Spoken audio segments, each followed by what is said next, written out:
Sir कोई ऐसा Schengen country बताएं जिसकी वीज़ा रेशो भी अच्छी हो और आइल्स और पीटी में रिक्वायर्ड मार्क्स भी कम हो और डिग्री रिक्वायरमेंट भी कम हो। कि मैं आपको एक ऐसा कंट्री बताने जा रहा हूँ आपका जो शेंगेन जोन का हिस्सा है, जो शेंगेन जोन में है, और वो कंट्री का नेम है फिनलैंड। अगर आप फिनलैंड में जाना चाह रहे हैं तो आपको इंटर में सिर्फ 40% मार्क्स पे आप you can move on inter base. और अगर हम लोग बात करें पीटी की, पीटी में आपको 45 स्कोर रिक्वायर्ड है और आइट्स में ओनली 4.5 बैंड रिक्वायर्ड हैं।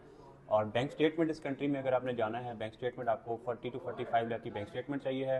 फिनलैंड जाने के लिए जो आपकी एडमिशन्स की जो डेट स्टार्ट है वो है 15 नवंबर 2025 और इसका जो एडमिशन है वो विद इन 20 to 25 डेज में क्लोज हो जाएगा। बहुत लिमिटेड सीट्स हैं। अगर आप जाना चाह रहे हैं तो आप हमसे कॉन्टेक्ट करें। और अगर आपने डायरेक्ट डिग्री प्लान पे आप जाना चाह रहे हैं तो आपका मिनिमम इंटर में आपके 60% मार्क्स होने चाहिए। अगर हम लोग आइट्स और पीटी को डिस्कस करें तो आइट्स में 6 बैंड और पीटी में आपके 55 स्कोर मिनिमम होना चाहिए।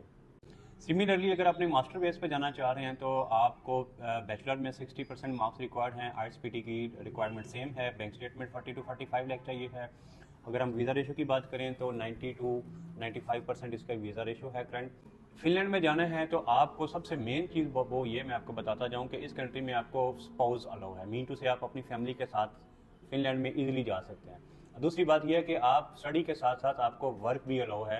इट्स डिपेंड ऑन यू कि आप कितना वर्क करना चाह रहे हैं।